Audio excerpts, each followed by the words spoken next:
Hi friends. Friends, ఈరోజు నా work అయిపోయింది.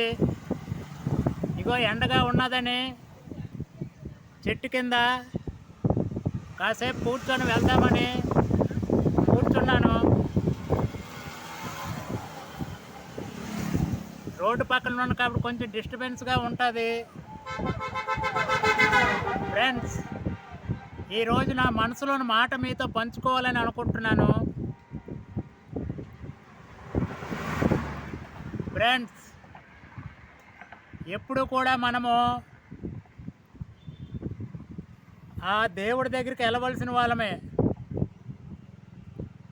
దీనికోసం స్వార్థము, కుళ్ళు, కుతంత్రము ఉండకూడదు. ఫ్రెండ్స్, ఎదుటి మనిషిని ఎప్పుడూ గౌరవించాలి, పెద్దవారిని నమస్కరించాలి. ఇప్పుడు ఎవరు పెద్దవారిని నమస్కారం పెట్టడం లేదు. నమస్కారం పెట్టరు కదా, ఇలా చూస్తున్నారు కళ్ళు ఎర్రగించి. మా చిన్నప్పుడు అలగలేదు ఫ్రెండ్స్. పెద్దవారు కనబడగానే నమస్కారం పెట్టేవాళ్ళము. అది మన సాంప్రదాయకము. అలాగే ఆడపిల్లల్ని, ఆడవాళ్ళని గౌరవించే వాళ్ళము. ఇప్పుడు ఆ గౌరవం లేదు. ఆడపిల్లలు కూడా అప్పుడులాగా ఇప్పుడు ప్రవర్తించడం లేదు. వాళ్ళు కూడా మరి ఏమైనా అంటే నా మీద కోపం పడతారు. ఎవరు బొట్టు పెట్టుకోవడం లేదు. చదువుకున్న పిల్లలైతే అసలు బొట్టు పెట్టుకోవడం లేదు. పెళ్ళి కాని పిల్లలు స్టిక్కర్ అయినా పెట్టుకోవాలి. పెళ్ళైన వాళ్ళు కుంకుమ పెట్టుకోవాలి. అది మన సాంప్రదాయకం. ఇప్పుడు అందరూ వదిలేస్తున్నారు. రకరకాల ఫ్యాషన్స్ వచ్చాయి. అది పద్ధతి కాదు ఫ్రెండ్స్. బొడ్డు కింద వరకు చీర కడుతున్నారు. అది తప్పు. ఎదుటి వారికి ఎప్పుడు బొడ్డు కనిపించకూడదు. ఒక్క భర్తకు తప్ప ఎవరికి కనిపించకూడదు. ఎప్పుడు బొడ్డు పైనే చీర కట్టుకోవాలి. అది మన సాంప్రదాయకం. అలాగే ఈ రవిక జాకెట్లు రకరకాల డిజైన్లు పెట్టుకుంటున్నారు. వెనకైతే మరీ చూడలేము, అంత దరిద్రముగా డిజైన్లు పెడుతున్నారు. అలా ఉండకూడదు. ఆడపిల్ల ఎప్పుడు నిండుగా కప్పుకొని ఉండాలి. మగ మనుషులను చూడగానే తల దించుకోవాలి. మరి ఆ రకంగా ఇప్పుడు లేదు. తల్లిదండ్రులు కూడా అలాగ మప్పడం లేదు. మగపిల్లడితో సమానం అంటున్నారు. ఆడపిల్లకి సమానం అవ్వచ్చు, కానీ కొంచెం మన సాంప్రదాయకాలు కూడా పాటించాలి కదా. పైన దేవుడు ఉన్నాడు కదా. దేవుడి దగ్గర ఎప్పుడు మనం అణిగిమణిగి ఉండాలి.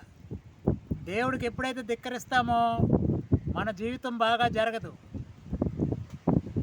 దేవుడి దగ్గర ఎప్పుడూ భయపడుతూ మనం బ్రతకాలి. ప్రతి మనిషిని గౌరవించాలి. పక్కవాడు పాడైపోవాలా, పక్కవాడు చెడిపోవాలా అని ఎప్పుడూ అనుకోకూడదు ఫ్రెండ్స్.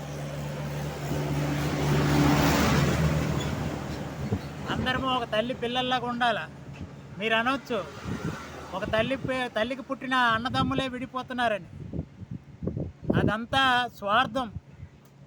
దేవుడు మనిషికి పెట్టిన స్వార్థం ఫ్రెండ్స్.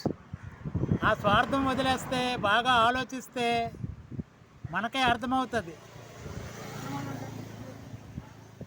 ఒక తల్లికి పుట్టిన పక్షులే విడిపోవడం లేదు, జంతువులే విడిపోవడం లేదు. కలిసిమెలిసి ఉంటున్నాయి. మన మనుషులు విడిపోతున్నాము. తల్లిదండ్రులకు ఎవరూ బాగా చూడడం లేదు. మాతృదేవో భవ. ఎన్ని తీర్థయాత్రలకు తిరిగినా తల్లిని గౌరవించాలి. తల్లిని హింస పెట్టకూడదు. పితృదేవో భవ. ఎన్ని యజ్ఞాలు చేసినా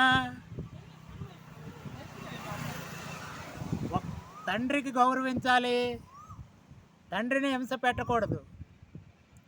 మీరు ఎన్ని పుణ్యాలు చేసినా, ఎన్ని యజ్ఞాలు చేసినా వీటికి వచ్చిన ఫలితం దానికి రాదు. అది మనకు తెలుసు, తెలిసే మనం అలా ప్రవర్తిస్తున్నాం.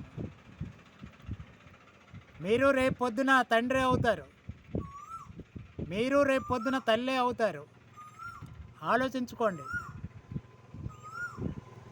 పెద్దవాళ్ళు అంటారు అట్టు ఎప్పుడు ఒక పక్కే కాలదని, భగవంతుడు తిరగేస్తాడు, అప్పుడు కాలుతుంది అట్టు.